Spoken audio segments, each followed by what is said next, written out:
আবারও আয়ুব আলীর বাড়িতে ফিরে যাওয়া যাক। মাঝে অনেক বছর আয়ুব আলীর পরিবারের কারো সাথে হুটা ফকিরের কোনো যোগাযোগ নেই।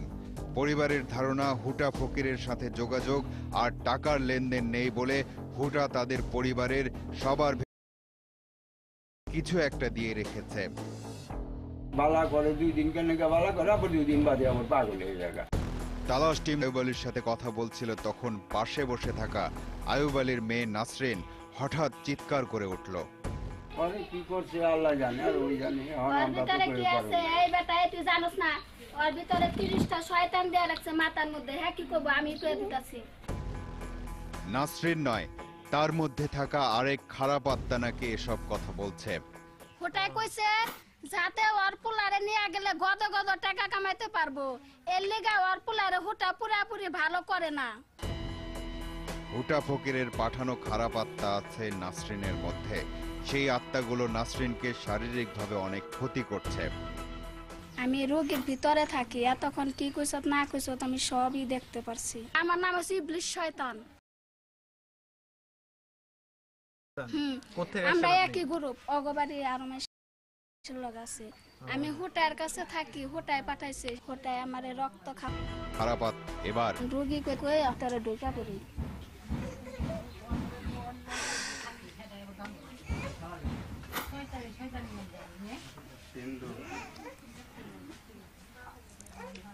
এতক্ষণ বছর শয়তানের কথা কইছে। আবারও সেই খারাপ আত্মাকে আসতে বলল তালাশ টিম। মানে আত্মা তো এখন যদি কই তাহলে হাজির হয়ে যাবো গা। হাজির হয়ে যাবে, আনেন না আবার আনেন, আবার এনে শুনবেন। এই তুই হাজির হ, তোর কাছে কিছু কথা শুনবার চাইতাছে।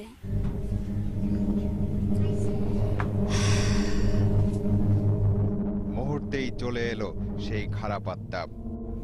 কি ব্যাপার, আমি মাত্র ঢুকে গেলাম, আবার শোনার কি দরকার আছে? হুটা ফকিরকে খুঁজে বের করতে হবে এবার। তার খোঁজে মানিকগঞ্জের উদ্দেশ্যে তালাশ টিম। হুটা ফকিরের বাড়ি যাওয়ার পথে দেখা হলো তার।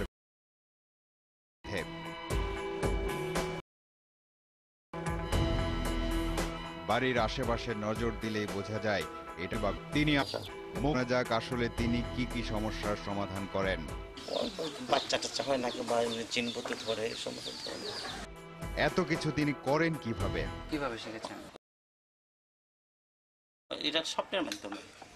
এবার জানতে চাই আয়ুব আলীর পরিবারকে আসলেই হুটা ফকির জিম্মি করে রেখেছে কিনা। এটা হলো ভুল কথা বাবা, এটা হলো ভুল কথা। তাহলে কি মানুষ করলে জন্ম নিয়ে মানুষের কোনো ক্ষতি করে কোনো লাভ হয় না। তালাশ টিমের ডাকেও তাহলে খারাপ আত্মা হাজির হয়। ওই খারাপ আত্মাকে তাহলে ভদ্রই বলতে হবে, সবার ডাকে সাড়া দেয়। শেষবারের মতো ওই লালপুরি হুজুরের কাছে যেতে চায়, কারণ সুস্থ স্বাভাবিক একজন মানুষ সজীবের ভেতরে যে জিনের অস্তিত্ব পাওয়া গেল সেটার তো একটা সুরাহা হওয়া দরকার। আবার মহিউদ্দিনের চোখও তো কে যেন আটকে রেখেছে। আবারও নারায়ণগঞ্জের সোনারগাঁয়ের লালপুরি হুজুরের কাছে ফিরে যাওয়া। শুরুর দিকে দেখা মহিউদ্দিনের কথা আপনাদের। মহিউদ্দিনকে তার বাবা হাফেজ ইদ্রিস নিয়ে গেছেন লালপুরে। নিরাময় করার মালিক আল্লাহ রাব্বুল আলামিন, এখানে জিনের কোনো হাত নেই। এবার তালাশ টিমের দুজন আসল পরিচয়ে আর দুজন রোগীর বেশে। রোগী আবারও সেই সজীব। সমস্যার সমাধান হয়নি এই অজুহাতে আবারও লালপুরি হুজুরের কাছে সজীব। বাইরে তালাশের ক্যামেরা। দ্বিতীয় ধাপের চিকিৎসা চলছে সজীবের। চিকিৎসা শেষে হুজুরের কাছে জানতে চায় এই রোগীর আসলে কি সমস্যা হয়েছে, কিন্তু ক্যামেরার সামনে হুজুরের কথা বদলে গেল।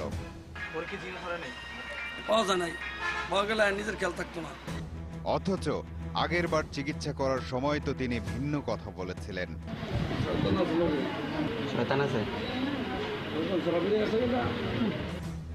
এবার তাহলে লালপুরি হুজুর কি বলবেন? প্রথম দিনে হের মুখ দেয় বলছিল, এখন পাওয়া যায় না। ওই দিন আসছিল দিকে তো বলছিল, আমি তো আর বলি না 7টা দিন আসছিল। মুগ্ধা বলছে বুঝতে পারেন না যে আপনি আসছে কিনা, এটা আমি বুঝতে পারবো হের মুগ্ধা শুনলে তারপরে।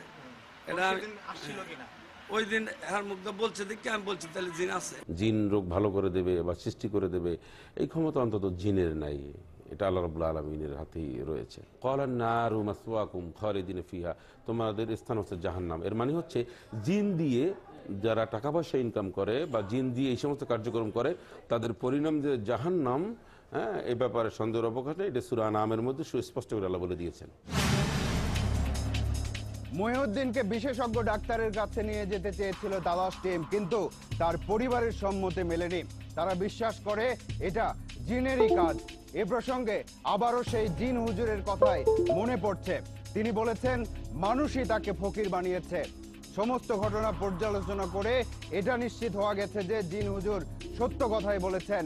কোনো একটা ঘটনার প্রেক্ষিতে হয়তো কারো মনে বিশ্বাস তৈরি হয়েছে, আর সেই বিশ্বাস ছড়িয়েছে অন্য মানুষের মনে। তারপর সবগুলো বিশ্বাস এক হয়ে গিয়ে চেপেছে একজনের উপর, আর এসবের ফলাফল হিসেবে সেই একজনদের কেউ হয়েছে লালপুরি হুজুর, কেউ হয়েছে জিন হুজুর, কেউ বা হয়েছে ভুটা ফকির। এবার যেতে হবে। আজ চলে যাচ্ছি, কিন্তু যাচ্ছি না। পরবর্তী অনুসন্ধান শেষে তালাশ টিম আবারও এসে দাঁড়াবে আপনাদের সামনে। দর্শক, আপনাদেরকে নিয়ে, আপনাদের জন্য এই অনুষ্ঠান। লিখুন এই ঠিকানায়। প্রযোজক তালাশ, ইন্ডিপেন্ডেন্ট টেলিভিশন, 149 150 তেজগাঁও শিল্প এলাকা, ঢাকা 1208। ইমেইল করতে পারেন talas@independent24.tv এই ঠিকানায়। আপনার অনুসন্ধানী মনের দরজা জানালা খুলে রাখুন। কিছু বেরিয়ে এলে আমাদেরকে জানান। তালাশ টিম থাকবে আপনার সাথে।